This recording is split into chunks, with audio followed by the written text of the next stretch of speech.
Hari ini saya mau bicara mengenai gereja. Ya, karena kita ini semua gereja Tuhan.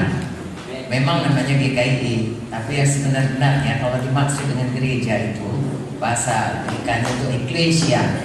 Artinya orang-orang yang dipisahkan dari dunia itu dihimpunkan bersama-sama di dalam satu tempat seperti ini.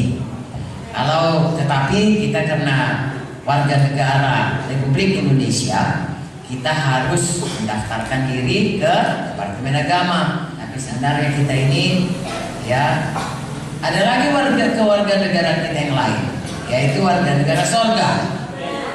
Ya, dalam kerajaan sorga kita ini merupakan tubuh Kristus lokal untuk Ambon. Ada banyak anggota tubuh Kristus, saudaraku, di seluruh muka bumi ini. Dan kalau dikumpul, namanya tubuh Kristus yang universal sedunia. Dan dari berbagai-bagai zaman, dari mulai Tuhan Yesus abad pertama sampai nanti Tuhan Yesus datang, itu semua adalah satu tubuh Kristus. Jadi bagaimanapun juga, saudaraku, kita mesti mengerti siapa kita ini dalam Tuhan. Amen. Tidak akan selesai malam ini, tapi setidaknya supaya kita lebih bersuka cita di dalam Tuhan. Amen. Mengenal siapa kita dalam Tuhan. Amin, saudaraku.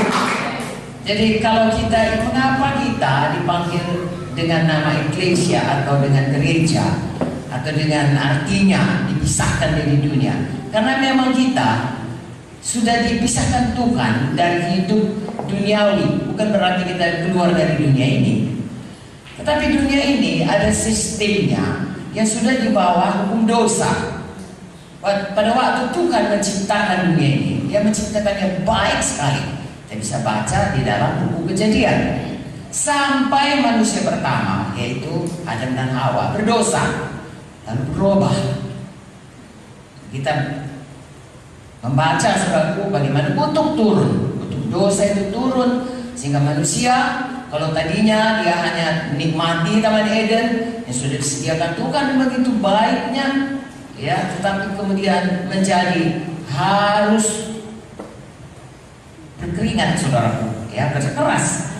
Sesuatu yang dialami atau terjadi karena dosa.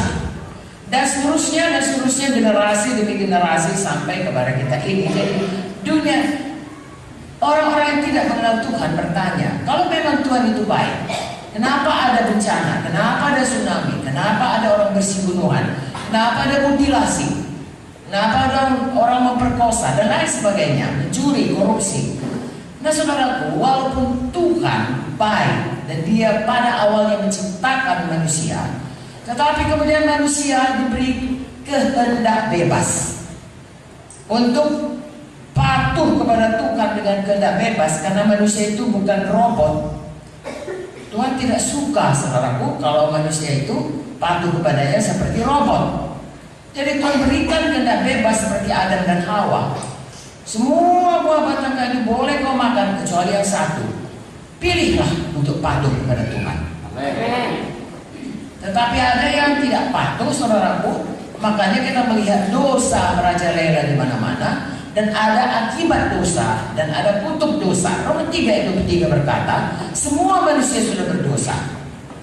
Mulai dari Adam, kodrat manusia, kesukaan manusia itu tidak usah diajar. Begitulah sudah dosa itu memperhamba manusia. Sehingga dari kecil pun, saudaraku, marah itu dosa. Anak-anak tahu marah, saudaraku. Lambat sedikit diganti pokoknya menjerit sekuat-kuatnya.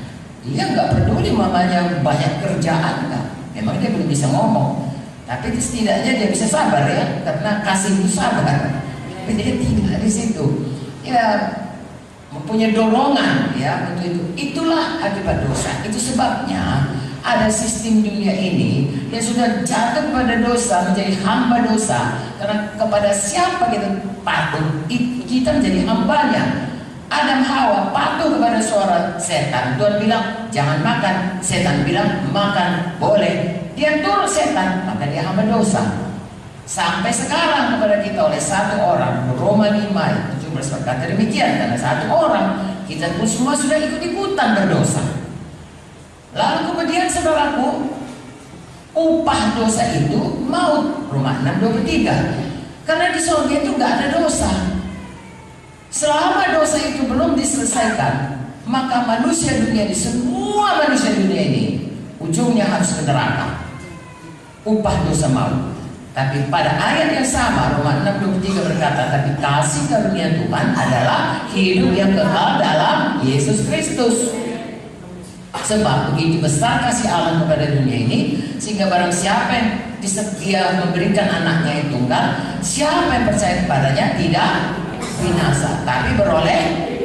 Artinya, kalau kita percaya kepada Tuhan Yesus, kemudian kita menerima Dia sebagai Tuhan dan menerima darahnya, yang sudah percaya darahnya itu tercurah, Dia disalibkan, Dia disengsarakan gara-gara kita, hanya untuk kita. Dia nggak berdosa, tapi Dia mau menggantikan kita, mengangkat dosa, menanggung upah dosa, menanggung hukuman dosa itu, sehingga Dia harus mencurahkan darahnya, harus disengsarakan, dan harus mati di kayu salib. Bukti berani berkata, tanpa darah tidak ada pengampunan dosa.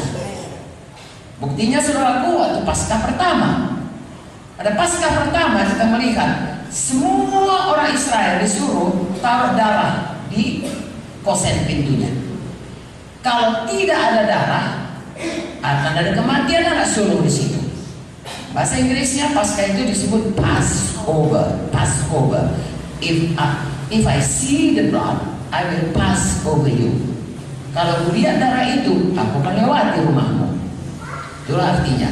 Jadi siapa saja yang punya darah, orang Israel, entahkah dia masih mencuri, entahkah dia masih berbohong, dan lain sebagainya, darah itu menyelamatkan dia. Amin. Tidak ada kematian anak sulung. Haleluya. Di rumah, tentunya ini rumah orang Mesir, tidak percaya kepada Tuhan. Di rumah orang Mesir, mulai dari Firaun sampai kepada budak, sampai binatang, yang tidak ada darah di jenang pintunya, ada kematian anak sulung. Entahkah dia seorang yang baik, entahkah dia seorang pejabat, entahkah dia seorang cendekiawan, ya, atau ya orang-orang yang suka memberikan dermawan. Tetapi kalau tidak ada darah, maka dia akan mengalami kematian. Sekarang ini pun kita, siapa yang percaya darah Yesus menebus dia dan percaya dengan hatinya, dan Tuhan sudah membangkitkan dia pada hari ketiga untuk membenarkan kita, dan mengaku dengan mulut bahwa Yesus itu Tuhan, Roma 10:9-10, maka dia diselamatkan. Amen. Dia tidak lagi dihukum oleh karena dosanya, dia tidak menuju neraka, tetapi dia beroleh hidup yang kekal, dia beroleh rumah di sorga, warga negara